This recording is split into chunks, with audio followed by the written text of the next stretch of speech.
आज के इस वीडियो में आप सभी का स्वागत है। आज हम आपको पढ़ाने वाले हैं परिमेय संख्या और अपरिमेय संख्या। अक्सर बच्चों को परिमेय और अपरिमेय संख्याओं में कन्फ्यूजन बना रहता है, क्योंकि बच्चे किसी भी संख्या को कभी परिमेय कह देते हैं और कभी अपरिमेय, क्योंकि उन्हें पता ही नहीं रहता है कि कौन संख्या परिमेय होता है और कौन अपरिमेय। तो आज की वीडियो में हम इसी कंफ्यूजन को दूर करने वाले हैं। इस वीडियो को देख लेने के बाद आपका जो कंफ्यूजन है परिमेय और अपरिमेय को लेकर वो क्लियर हो जाएगा। तो यह वीडियो आप अंत तक देखें और फिर बताएं कि आपका कंफ्यूजन दूर हुआ या फिर नहीं। तो आइए आज का जो वीडियो है वो शुरू करते हैं और देखते हैं परिमेय और अपरिमेय संख्या क्या होता है। तो सबसे पहले हम देखेंगे परिभाषा। तो परिमेय संख्या किसे कहते हैं? वे संख्याएं जिन्हें P बटा Q के रूप में लिखा जा सकता है, जहां P और Q पूर्णांक हैं। यानी याद रखिएगा कि किसी भी परिमेय संख्या को P बटा Q के रूप में लिखा जा सकता है और ये जो P और Q है एक पूर्णांक होना चाहिए तथा Q बराबर 0 नहीं हो, उन्हें परिमेय संख्या कहा जाता है। यानी Q का मान यानी नीचे वाला जो नंबर रहेगा उसका मान 0 नहीं होना चाहिए। यदि वो 0 है तो फिर वह परिमेय संख्या नहीं है। सेकंड परिभाषा हमारा है वे संख्याएं जिन्हें P बटा Q के रूप में नहीं लिखा जा सकता, जहां P और Q दोनों पूर्णांक हो तथा Q बराबर 0 नहीं हो, उन्हें अपरिमेय संख्या कहा जाता है। आइए इसके कुछ उदाहरण द्वारा हम इसे अच्छी तरह से समझते हैं।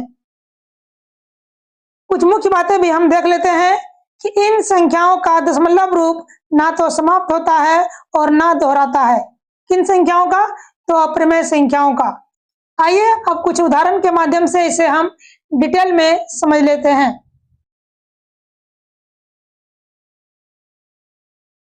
तो पहला संख्या आपके सामने है कितना? 5।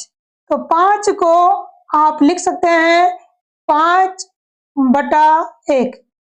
5 बटा 1 यानी 5 ही होता है। तो यह एक क्या है? परिमेय संख्या है। क्यों है? क्योंकि 5 को हम P बटा Q के रूप में लिख दिए हैं, जहां पे Q का मान 0 नहीं है। अगला नंबर हमारा है 12। 12 को भी हम लिख सकते हैं 12 बटा 1 यानी P बटा Q के रूप में, अर्थात ये भी एक परिमेय संख्या है। आइए देखते हैं नेक्स्ट -3। तो बच्चों को ये भी कंफ्यूजन होता है कि जो माइनस वाला जो मान है वो परिमेय संख्या नहीं होता है, लेकिन नहीं, चाहे वो संख्या प्लस में हो चाहे वो माइनस में हो, परिमेय संख्या हो सकता है। तो -3 को हम लिखेंगे -3 बटा 1 यानी P बटा Q के रूप में लिख सकते हैं, अर्थात ये भी एक परिमेय संख्या है। आगे देखते हैं। तो अगला हमारा है -9। तो -9 को भी लिख सकते हैं -9 बटा 1। तो ये भी हमारा क्या हो जाएगा? एक परिमेय संख्या। अगला नंबर हमारा है 3 बटा 4 यानी कोई भी संख्या यदि बटा में हो तो निश्चित ही वह परिमेय संख्या होगा। यानी 3 जो है वो P है और 4 क्या है? Q का मान है। यानी P बटा Q के रूप में ये ऑलरेडी है, अर्थात यह एक परिमेय संख्या है।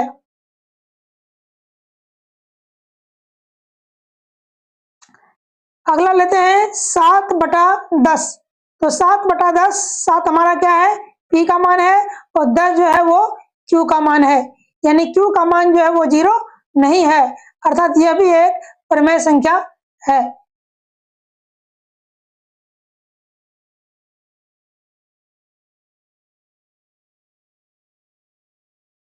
अगला नंबर हमारा है 3 बटा 0। तो 3 बटा 0 में 3 क्या है? P का मान है, लेकिन Q का मान यहाँ पे 0 है।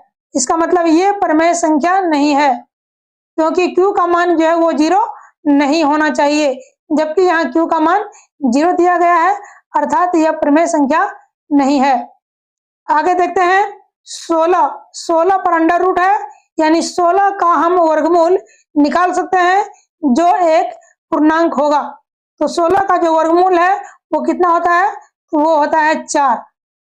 ठीक है, तो 16 क्या है? एक पूर्ण वर्ग है जिसका मान कितना होता है? 4, अर्थात यह एक प्रमेय संख्या हुआ।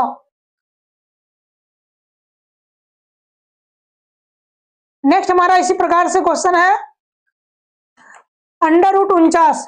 तो 49 का भी वर्गमूल होता है, यानी अंडर रूट 49 भी एक क्या है? तो एक प्रमेय संख्या है। तो हम यहाँ पे लिखेंगे प्रमेय। आगे देखते हैं अंडर रूट 11 है। 11 जो है वो पूर्ण वर्ग नहीं है, यानी इसका जो है वर्गमूल कोई पूर्ण संख्या नहीं आएगा, अर्थात 11 का वर्गमूल हम नहीं निकाल सकते हैं। इसीलिए 11 क्या है? एक अप्रमेय संख्या, यानी जिसका हम वर्गमूल नहीं निकाल सकते हैं उसे हम अप्रमेय संख्या कहेंगे। तो यह हमारा अप्रमेय संख्या हो गया। नेक्स्ट हमारा है अंडर रूट 50। तो 50 का भी हम वर्गमूल नहीं निकाल सकते क्योंकि 50 पूर्ण वर्ग नहीं है। तो यह भी हमारा हो जाएगा अप्रमेय संख्या। क्या हो जाएगा? अप्रमेय संख्या। चलिए नेक्स्ट लेते हैं 14.4, यानी इसको हम 144 भी पढ़ सकते हैं।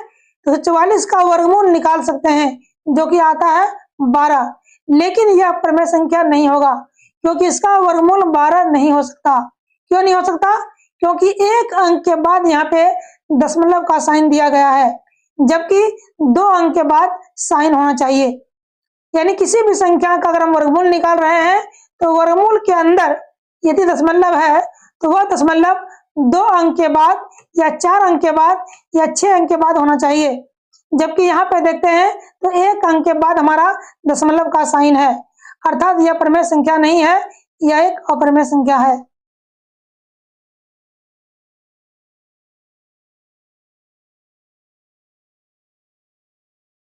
नेक्स्ट हमारा है 1.69। तो यहाँ पे देखते हैं कि 2 अंक के बाद दशमलव दिया गया है, अर्थात इसका जो वर्गमूल है वो हो जाएगा 1.3, यानी यह एक प्रमेय संख्या होगा। सेम इसी प्रकार से हम देखते हैं नेक्स्ट नंबर 2.5। तो 2.5 को हम लिख सकते हैं 2.5। अगर पॉइंट को हटा दिया जाए तो नीचे हो जाएगा कितना? 10। और 25/10 क्या है? एक प्रमेय संख्या, क्योंकि यह p/q के रूप में है। तो हम यहाँ पे लिखेंगे प्रमेय संख्या। ठीक है, आइए देखते हैं नेक्स्ट नंबर 1.32। तो यहाँ पर भी सेम वही प्रोसेस है कि 1.32 है तो यदि दशमलव को यहाँ से हटा दिया जाए तो नीचे कितना हो जाएगा? 100। क्यों होगा? क्योंकि दशमलव के बाद दायां तरफ जो है वो 2 अंक है, तो 1 लिख करके 2 जीरो नीचे पड़ेगा। हम इस संख्या को काट भी सकते हैं, जैसे कि 4 से काट सकते हैं इसको 25 बार में, और 132 को काट सकते हैं 4 से, तो 4 तिया 12, 4 तिया 12 यानी 33 बार में। तो हमारे पास जो फ्रैक्शन हो जाएगा यानी जो भिन्न हो जाएगा वो 33 बटा कितना हो जाएगा? 25, जो कि एक प्रमेय संख्या है। तो ये भी प्रमेय संख्या है क्योंकि इसे हमने p/q के रूप में लिख दिए हैं, जहां पे q का मान जो है वो 0 नहीं है। अगला हम देखते हैं नंबर हमारा है 0.3333, यानी दशमलव के बाद कोई संख्या यदि बार बार रिपीट हो रहा है, बार बार यदि आ रहा है, तो निश्चित ही वह प्रमेय संख्या होगा। तो यह जो है एक प्रमेय संख्या है। उसी प्रकार से अगला जो नंबर है वो है 0.5242424, यानी 24 जो है वो बार बार आ रहा है। इसको हम ऐसे भी लिख सकते हैं 0.5, 2 और 4, और ये 2 4 के ठीक ऊपर एक लाइन खींच देंगे जिसको आवर्ती या फिर रेकरिंग कहते हैं, और यह हो जाएगा एक प्रमेय संख्या।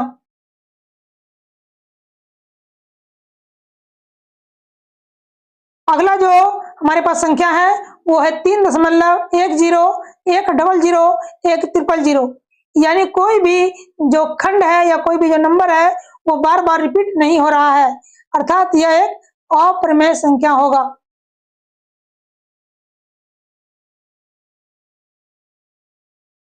नेक्स्ट हमारा है सेम इसी प्रकार से 2.14326538, यानी कोई भी जो खंड है वो बार बार रिपीट नहीं हो रहा है, अर्थात ये भी एक अप्रमेय संख्या होगा। अब आइए पाई। पाई क्या है? तो पाई का मान जो है वो होता है 22/7, और जब उसे हम दशमलव में बदलेंगे तो इस प्रकार की संख्या ही हमें प्राप्त होगी, इसीलिए पाई भी एक अप्रमेय संख्या है। तो हम यहाँ पे अप्रमेय लिख लेंगे। लेकिन पाई का जो मान होता है 22/7, यह एक प्रमेय संख्या है, और ये दोनों में से कोई एग्जाम में अवश्य ही पूछा जाता है। तो 22/7 प्रमेय है, जबकि पाई जो है वो एक अप्रमेय संख्या है। तो इस प्रकार जितने प्रकार के प्रमेय और अप्रमेय संख्या होते हैं हमने यहाँ पे सारे मेंशन कर दिए हैं। यदि आप इसे ध्यानपूर्वक 1-2 बार और देख लेंगे तो निश्चित ही आपका प्रमेय और अप्रमेय का जो कंफ्यूजन है वो दूर हो जाएगा। तो आज के लिए इतना ही। उम्मीद है कि आपने इस वीडियो से कुछ ना कुछ अवश्य सीखा होगा। यदि हमारा वीडियो आपको पसंद आया हो तो शेयर करें, हमारे चैनल को सब्सक्राइब करें और लाइक तथा कमेंट करें। तो मिलते हैं नेक्स्ट वीडियो में ऐसे ही क्वेश्चनों को लेकर।